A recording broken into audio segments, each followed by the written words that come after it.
Muy bien, la pregunta número uno es si me pueden despedir a mí cuando por haber sido contagiado con el tema del coronavirus o el COVID-19. Y hay una situación particular con respecto a esto.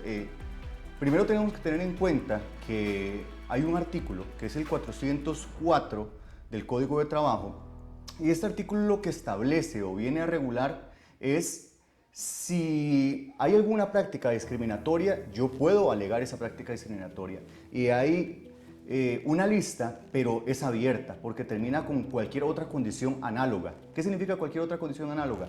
Este tipo de casos, como enfermedad, o eventualmente puede ser que si es pareja de alguien o alguna condición que sea distinta a las que estén establecidas ahí. Entonces no podría eventualmente despedir a alguien que haya contraído el virus. Otro de los puntos importantes a tener en cuenta es que sí, hay que tomar medidas de seguridad, y sí hay que avisarle a los trabajadores cuáles son esas medidas de seguridad. No basta con solamente que las autoridades estén indicando qué no hacer, sino que en el centro de trabajo, y cada centro de trabajo tiene que establecer cuáles son las pautas a seguir. Por ejemplo, tenemos el artículo 81 del Código de Trabajo que establece que se tienen que tomar las medidas necesarias, a indicarle a los trabajadores que tomen las medidas necesarias para que no cause un perjuicio a la seguridad del centro de trabajo. ¿Y qué pasa si el colaborador incumple con esto? Podría ser despedido. Significa que usted como trabajador tiene que ser informado por su patrono, y usted, patrono, tiene que informarle al trabajador qué es lo que puede o no debe hacer. Justamente antes de iniciar el video, unos 30 minutos, 45 minutos, nos llama un cliente indicándonos que uno de los colaboradores trabaja en un centro y le pidieron ciertos requisitos, los incumplió, y ante esto, ¿qué podía hacer? Entonces, bueno, la primera pregunta mía fue, ¿fueron debidamente informados de qué era lo que tenían que hacer y cuáles eran los procedimientos a seguir? Y lo que nos indicaron fue no, o sea, no lo informamos. Entonces digo yo, bueno, tenemos que informarles claramente y no podríamos sancionarlo. Y otro cliente también nos hizo otra consulta, y a él sí lo pudimos sancionar porque habían comunicados formales debidamente recibidos por el colaborador, en el cual podríamos aplicar el artículo 81, literal F y literal H, que establece esto. Entonces, pues bien, tenemos que revisar estas condiciones. Ahora vamos a ver la segunda pregunta. Va a aparecer en pantalla en este momento.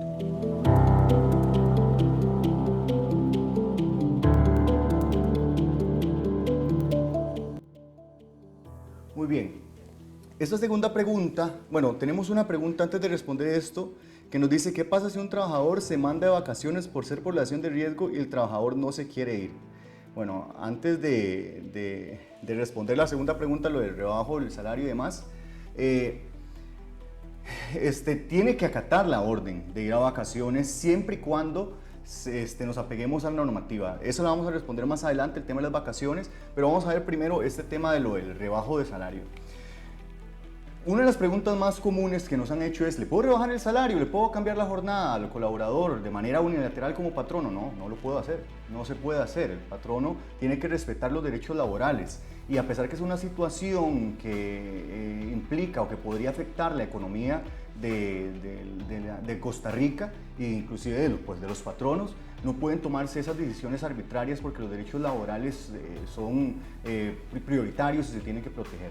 Entonces, si yo quisiera hacer eso, tendría que liquidar al trabajador y cambiar sus condiciones, pero tendría que liquidarlo, porque no. Y también hay una condición especial que nosotros nos han consultado, que dicen, pero Kendall, si yo le cambio la jornada, no, es una condición que tiene la empresa porque no están llegando clientes. Es que eso no es excusa. No es excusa que no esté llegando clientes para venir y cambiar esto. O sea, tenemos que respetar los derechos laborales. Hay otras maneras con las cuales uno podría eventualmente tratar de ir adelante con estos casos. Actualmente con esto, lo que les digo es: no se puede hacer este rebajo, ni se puede cambiar la jornada. Sí hay un proyecto que se está trabajando de manera acelerada para ver si de manera temporal se podría hacer algún ajuste con respecto a esto, pero es un proyecto. De momento no es más que eso. Tenemos ahora la pregunta que teníamos en la red, que es: ¿qué pasa si un trabajador se manda a vacaciones por ser población de riesgo y el trabajador no se quiere ir? el trabajador tiene que acatar las directrices del patrono y si no podría pues, ser sancionado, inclusive podría ser causal de despido porque está poniendo inclusive en riesgo su salud y podría poner en riesgo inclusive la de los compañeros por alguna condición que vaya a suceder. Entonces tiene que acatar la normativa necesariamente.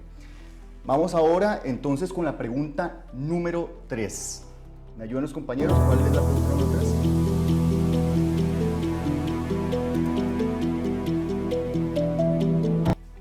Muy bien, el tema de las vacaciones, una de las preguntas más comunes. Kendall, pero es que me están mandando vacaciones, hay una pandemia. Pues el Código de Trabajo cuando se creó, al parecer nadie, ninguna persona pensó que íbamos a tener una situación como esta, en realidad. Entonces, cuando nos vamos al artículo 155 del Código de Trabajo, nos encontramos una situación particular, que el artículo establece que el patrono es el que determina cuándo se deben de tomar las vacaciones después de cumplidas las 50 semanas. Entonces, si tenemos ya trabajadores que han cumplido las 50 semanas o tienen vacaciones a favor, pues el patrono puede determinar esto. ¿Qué sucede o cuál es el tema particular que se da acá? Es que si el trabajador no tiene la cantidad de días de vacaciones, no podría darse esto. A nivel práctico, y es una realidad, a nivel práctico se da que de repente fraccionan las vacaciones, pero eso no es que el código lo establece. Si vemos de hecho la sección, el capítulo que regula propiamente lo que son las vacaciones, no se habla de fraccionamiento de vacaciones, eso ya es un mutuo acuerdo. Pero si el patrono quisiera establecer en este momento, otorgar las vacaciones, lo puede hacer. Está facultado por ley para hacerlo. A pesar del momento en el que estamos, de que voy a estar encerrado en la casa y que no puedo salir y que penosamente es un tema de interés público también, que tenemos que entender que es una situación atípica e inclusive puede que sea muchísimo más salubre que esté usted en su casa, quedándose en su casa, no saliendo, en un centro de trabajo donde haya aglomeración, haya muchas personas. Entonces es algo que inclusive va a favor de su salud y tal vez no pensar que simplemente el hecho de que lo envíen a vacaciones, entonces no puede salir, no puede ir a la playa, que es algo que llamamos la atención, no es el momento para ir a estos sitios. Entonces, pues sí, sí se puede enviar a vacaciones en este momento. Vamos con la pregunta número 4. Compañeros, ¿me ayudan con la pregunta número 4?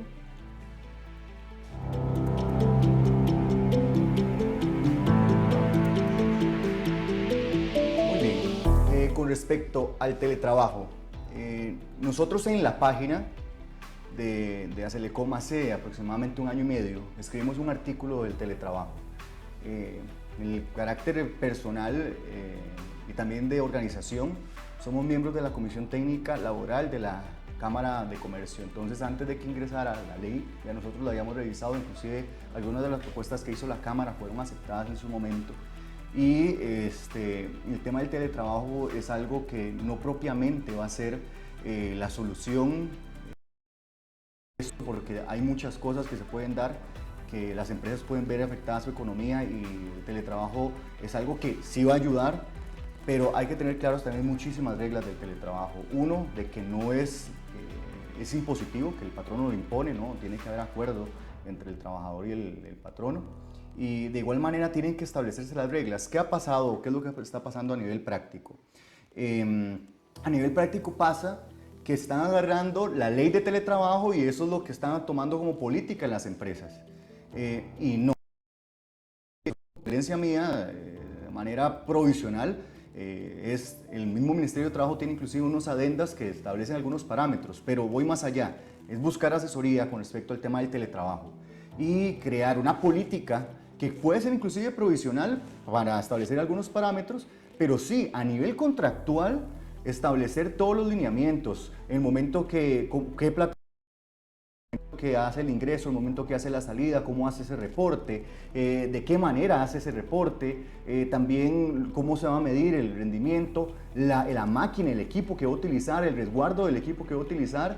Una de las cláusulas que nos pidió un cliente revisar nos decía de que tenía que tener una capacidad de tantos megas. No, bueno, hay cosas que no se le pueden pedir al trabajador. Que de repente ahorita hay que hacer un poco más decirlo, por decirlo de alguna manera, abierto o benevolentes y establecer que tenga conexión a internet. Pero si el patrón requiriera algo más, pues ya tendría que ver con el trabajador, si entre ellos acuerdan de que se suscriba a algo para que tenga este paquete, que tenga mejor acceso a internet, pero no se le puede imponer ciertos temas que podrían ocasionar tal vez un gasto que el trabajador no debería incurrir fruto de esta solicitud tecnológica. Entonces hay que tener mucho cuidado con eso. También hay que revisar algunos aspectos con respecto a el tema de las horas extras, porque dicen, bueno, pero es que yo estoy trabajando hasta las 10 de la noche, 11 de la noche. Bueno, el patrono tiene que establecer que usted cumple su jornada. Si el trabajador quisiera extenderse por voluntad de él, pues que el patrono quede claro de que es por voluntad del trabajador. Pero esto no da derecho para que el patrono fuera de la jornada siga exigiendo. Ya ahí tendríamos que entrar a otro gran tema. Entonces, le sugiero mucho crear una política que sea algo general y que establezca alineamientos, y a nivel contractual es individual, porque no es el mismo puesto de un ejecutivo de ventas que el departamento de crédito y cobro. O sea, son funciones totalmente distintas. Puede que la hora de ingreso de uno es distinta a la del otro. Entonces, sugerencia a crear política y crear una adenda al contrato laboral, y ojalá ya tengan un contrato laboral también que regule la relación de manera general. Vamos con la próxima pregunta.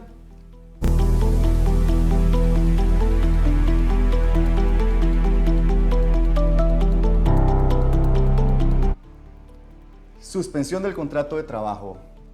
No me gusta ni siquiera este tema, referirme a la suspensión del contrato de trabajo, porque no es la solución más amigable y tampoco es la más rápida, ni es la más ágil. ¿Por qué no es la más rápida y la más ágil? Porque es algo atípico, no es normal. Por ejemplo, ustedes pueden buscar en Google, el Financiero hizo una nota hace un tiempo donde en un año hicieron nada más solicitud 16 empresas y de esas solo a 2 les dieron la autorización, si no me equivoco fue en el año 2017. Pero actualmente la realidad es que he tenido consulta de al menos 10 empresas que quieren buscar cómo suspender el contrato de trabajo. Entonces esto implica un tema a análisis. El Ministerio de Trabajo está trabajando fuertemente. De hecho, la ministra indicó que iban a tratar de establecer algunos parámetros especiales con respecto a la regulación, y sí podría darse una suspensión del contrato de trabajo. El contrato de trabajo lo que establece es que se puede suspender a partir del artículo 75 en su literal B por un caso de fortuito fuerza mayor. Y aquí estamos en un caso de fuerza mayor que es de la naturaleza, que no está dentro del control de los hombres y está creando que no haya ingreso para muchísimas empresas. Muchas empresas, restaurantes, no les está llegando gente. Empresas que se dedican al tema de transporte no tienen personas para transportar. Algunas no les está llegando materia prima. Entonces, también ahí tenemos el literal A, que es la materia prima. Entonces, se hace ante la inspección del Ministerio de Trabajo, ellos reciben la solicitud, y hay algo curioso con respecto a esto. Es un criterio que estuvimos discutiendo el Departamento de Litigio, el Departamento Corporativo y la Presidencia de Selecom, es la regulación que establece el Código de Trabajo con respecto a la suspensión del contrato. ¿Y qué es lo que regula? Es que se presenta la solicitud, pero no establece cuál es el procedimiento. El procedimiento lo ha establecido el Ministerio, pero sí, y lo que se ha dado a nivel práctico es que se tienen que esperar hasta que el Ministerio de Trabajo resuelva para suspender. ¿Qué dijo la ministra ahora? Que se va a procurar que sea, al momento que se presenta la solicitud, se le comunica al trabajador, y luego que se le comunica al trabajador, entonces igual se tiene que hacer la gestión de manera paralela. Esto pues ayudaría de una u otra manera para poder suspender, pero hay dos líneas que ustedes tendrían que tomar. Una, determinar si ustedes esperan y tienen el capital para esperar que resuelvan, que no sabemos cuánto tiempo van a resolver, puede durar un mes, puede durar un mes y medio. Esperamos con las directrices de presidencia que sea menos tiempo, porque el inspector está en la facultad y puede ir al centro de trabajo, entrevistar al patrono y entrevistar a los trabajadores, es el caso. Pero esto podría causar un impacto económico negativo, por ende nuestro punto, inclusive lo que queremos tal vez hacer conciencia es que se haga la solicitud y tiene que ser justificado y objetivo. O sea, no es que se va a suspender por suspender, no. Se tiene que suspender y que sea objetivo y que en efecto se pueda comprobar de que hay una afectación a partir de este virus tan dañino a nivel mundial. Entonces, tener en cuenta eso, de que ahorita hay directrices que están saliendo o van a salir y puede que nos ayude un poco a la agilidad de esos temas, pero sí se tiene que hacer la solicitud y presentar la prueba respectiva. No basta con simplemente hacer la solicitud, se tiene que indicar la lista de los trabajadores afectados, de la fecha de ingreso, el salario, su nombre completo, el número de cédula, las razones de la afectación y ojo, que son 3 días después de tener conocida la afectación. Ahí hay un tema que es interpretativo y como les digo yo, esto es totalmente atípico, entonces si el comunicado de emergencia nacional fue ahorita, entonces eso podría tomarse como una fecha. Si la empresa tuvo una afectación mayor y entonces a partir de esta fecha ya se determina que va a tener esta afectación, entonces es muy importante tener en cuenta también esos 3 días, pues puede ser un parámetro, pero la prueba está a cargo del patrono. Vamos ahora con la otra pregunta.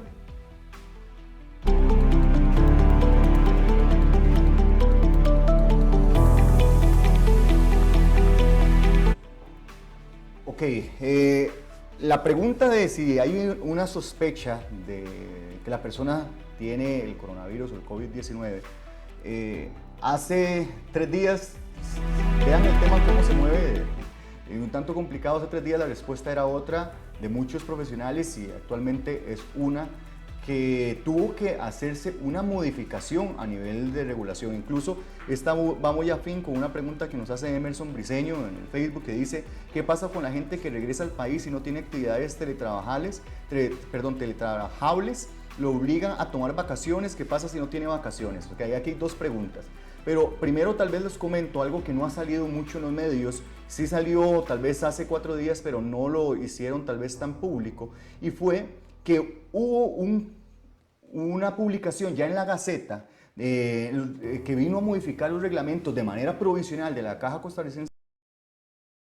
Se agregó en el artículo 10 bis al reglamento de salud y la adición del artículo número 2 del reglamento para el otorgamiento de licencias e incapacidades a los beneficiarios de salud. ¿Qué dice el 10 bis? El 10 bis establece circunstancias especiales de sospecha. ¿Qué significa esto?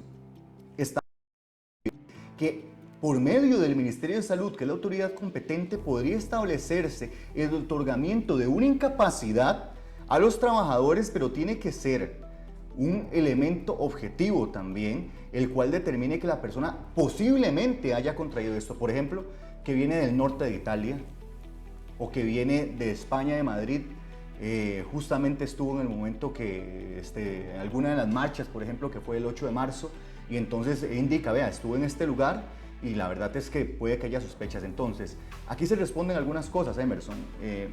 Una es que si no tiene vacaciones, ahí podría optar por esta incapacidad, que es algo extraordinario. De hecho, la ley establece que es algo extraordinario, no es algo que va a mantenerse en el tiempo y es una sospecha. Entonces, inclusive, leo literalmente lo que establece esta regulación. Dice: se trata de una incapacidad de carácter excepcional y temporal cuyo plazo máximo será establecido en la orden sanitaria. ¿Qué quiere decir esto? Que ni siquiera hay un plazo, la orden sanitaria va a determinar esto. De igual manera dice el A.2, se fundamenta en la alerta sanitaria de aislamiento domiciliar dictada por la autoridad competente del Ministerio de Salud. Entonces tenemos que tener muy claro esto, y esto salió publicado justamente antier, si no me equivoco, por la Gaceta. Incluso les voy a decir exactamente en cuál fue la fecha de la Gaceta. Esta fue del 16 de marzo, como les mencionaba, el lunes 16 de marzo. Y también pues agregan en el artículo 2 del reglamento este parámetro. Esto no ha salido casi en medio, salió antes que saliera publicado, simplemente era un acuerdo, algo que buscaba la caja, pero ya salió publicado. Entonces, si tenemos alguna sospecha, alguien que viene de fuera del país, mi sugerencia es esta: ya solamente haber ingresado del aeropuerto, ya hay cierto riesgo, entonces es mejor preguntarles a las autoridades. ¿Qué pasa si, por ejemplo, no hay un riesgo y la autoridad determina que no? A nivel práctico, determinar con el trabajador el tema de otorgar vacaciones que son activo, pero esto no es una práctica que nosotros recomendemos. Preferiblemente es venir y tratar de negociar con el trabajador una suspensión del contrato de trabajo, sea con goce de salario o sin goce de salario, que es otra de las preguntas que vamos a desarrollar más adelante. Vamos con la otra pregunta.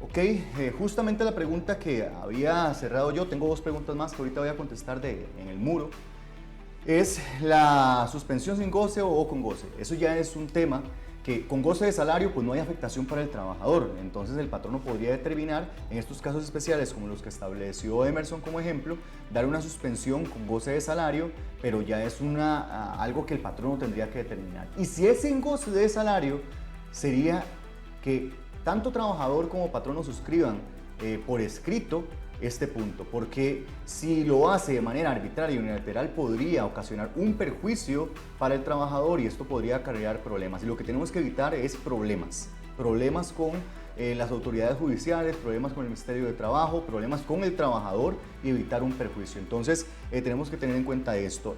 Nos hace una pregunta Paola Escafi Tobar, que dice, una medida que indica hacer las vacaciones, pero como patronos debemos de seguir pagando el salario aún en vacaciones, en efecto, porque cuando se dan vacaciones se tiene que pagar, o sea, las vacaciones son pagas, entonces es algo que se tiene que contemplar cuando usted envía en vacaciones, es un rubro que no se puede desconocer de parte del patrono y se tiene que tener también resguardado. ¿Y qué pasa? Que ahorita es atípico, entonces es algo que tiene que regular el patrono y determinar si está en la capacidad de hacerlo.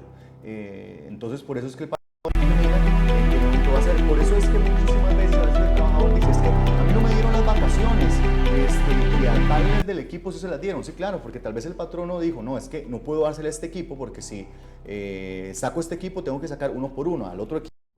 Puede que no tenga tanto problema y los puede enviar a vacaciones sin que tenga gran perjuicio a nivel económico. En este caso son temas totalmente atípicos e irregulares, entonces igual las vacaciones se tienen que pagar.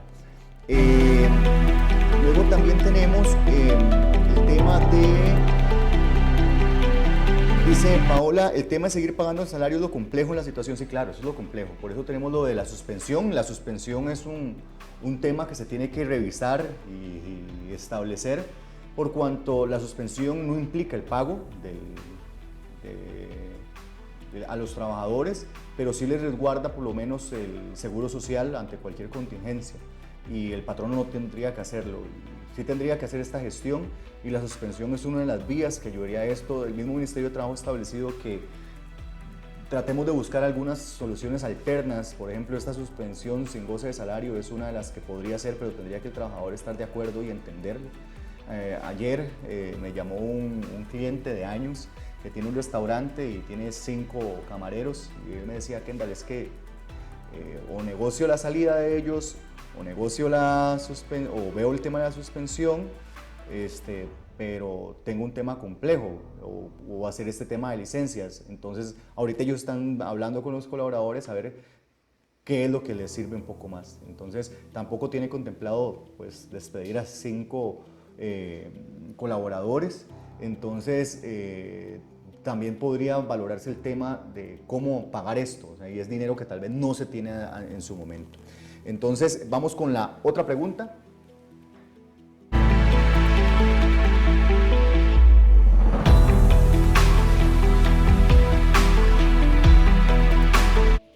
La liquidación. Esta es la última pregunta, pero tengo dos tal vez que voy a comentar como extraordinarias por ahí. Y la liquidación, ¿por qué la pongo como signo de pregunta? A ver si es la respuesta. Eso va a depender a partir de cada centro de trabajo, pero doy tal vez un tip por ahí. Si de repente las personas dicen, es que hay de por sí, eso es falso. La sala segunda ha determinado que desde que la persona sale del trabajo se le tiene que pagar. Inclusive tan así es que si ustedes leen las resoluciones emitidas por la sala segunda, calculan los intereses desde el momento de la terminación de la relación, no de un mes después. Entonces, ¿qué significa eso? Que se tiene que pagar la liquidación al momento que se termina la relación. ¿Qué pasa si yo no tengo el capital para pagarlo? Entonces yo podría optar por algún centro de mediación autorizado por el Ministerio de Trabajo o el mismo Ministerio de Trabajo para tratar de llegar a algún arreglo para tratar de pagar esto fraccionado, para no golpear tanto el bolsillo y poder salir adelante con esto. Pero esto tendría que estar de acuerdo claramente el trabajador, y si es en un centro autorizado, entonces tiene que estar acompañado por un abogado. El mediador tiene que estar también autorizado por el Ministerio de Trabajo, y tiene que apegarse a los derechos laborales que son irrenunciables. Hay otros derechos que se empiezan a disputar, que hay dudas, por ejemplo, horas extra o de repente algún otro punto que consideran que hay salario en especies. Eso es algo que podría analizarse, pero lo que son los derechos irrenunciables, como lo que es el aguinaldo, el salario proporcional, también las vacaciones, son rubros que se tienen que pagar. El tema de la cesantía y el preaviso, si es un despido con responsabilidad patronal o una renuncia con responsabilidad patronal o alguna de las otras razones de terminación que son las normales que corresponde pagar estos rubros, entonces son irrenunciables, y ahí tendríamos que también considerar la cesantía y el preaviso, según también el tiempo que tenga laborada la persona. Luego la pregunta que nos hace Paola, si la suspensión sin goce salarial debe intervenir el Ministerio de Trabajo. No precisamente, no precisamente, porque eso es un acuerdo entre ambas partes, y esa suspensión sin goce salarial es entre el trabajador y el patrono. Inclusive a veces eso es muchísimo cuando de repente hay algún proyecto que tiene el trabajador y él quiere, por ejemplo, emprender con un negocio, pero él dice, mira jefe, la verdad es que quiero tal vez suspender la relación sin goce de salario porque quiero ir a algún proyecto. Entonces no precisamente tiene que irse al Ministerio de Trabajo, eso es algo particular, pero ante una situación tan caótica como esta, lo ideal es que si se van a hacer este tipo de negociaciones de suspensión sin goce de salario, idealmente si se puede hacer con un centro, en el mismo ministerio, pues genial, pero tienen que estar ambas partes de acuerdo. Igual no es necesario que se hagan esos entes. Como digo yo, ese ejemplo es uno de los más básicos que siempre se ha dado. Ahora estamos en una situación particular. Tengo otra de las preguntas que me hicieron ayer también, fue que ya habíamos preparado el material, pero la voy a agregar. Me indicaron las asociaciones solidaristas, ¿qué pasa si el patrón no suspende labores? Bueno, eso es un gran tema, porque si la asociación solidarista es una persona jurídica aparte del patrono, pues la asociación solidarista puede seguir operando. ¿Qué es lo que pasa? Que es muy probable, o no, es probable que no reciba el aporte patronal y va a tener que seguir recibiendo, operando, con los ingresos que tenga y su operativa, y tampoco va a poder recibir tampoco el ahorro obrero. Entonces puede seguir con sus negocios, puede seguir con su operatividad y demás. Y podría darse, no les voy a decir que no, que de repente los asociados determinen alguna decisión que sea extrema, que es liquidar algunos fondos, liquidar algunos ahorros, y eventualmente la disolución de la asociación si el tema se ve muy complejo, que la suspensión no hay plazo. Entonces es algo a valorar, pero la asociación puede, a pesar que el patrono suspenda su gestión, la asociación puede seguir operando sin ningún problema. El problema se da cuando muchas asociaciones están en las oficinas del patrono y tal vez cerró. Entonces hay que negociar con el patrono para que dé acceso, para que estén las oficinas abiertas, o ver cómo también podría operar de otra manera, virtual, por ejemplo. Entonces es algo que se tiene que revisar. No es un tema que esté tampoco claramente definido. Cuando se creó la ley de asociaciones solidaristas no había algo que regulara qué pasaba cuando se suspendía la relación obrero-patronal.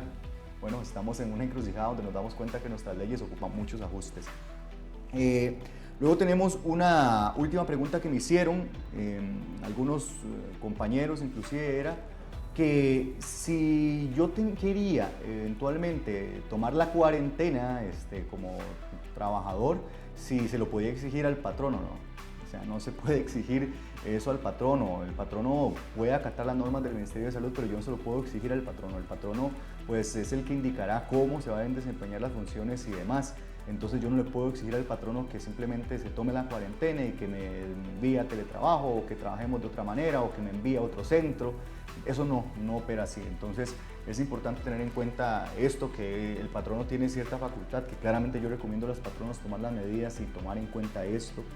Por ejemplo, nosotros a nivel interno de Acelecom tenemos un 80% de nuestra planilla en teletrabajo actualmente. Estamos básicamente dirigiendo y recibiendo documentación, y por mi parte pues dirigiendo, pero es algo que se tiene que resguardar a los trabajadores y pues también la integridad de los costarricenses en este momento. Con esto pues yo concluyo. Si tienen alguna duda adicional pueden dejarla en el muro, pueden escribirnos por inbox. Si les da pena preguntar algo en particular que no se vea en el muro, pregunten. Y los invito a asesorarse.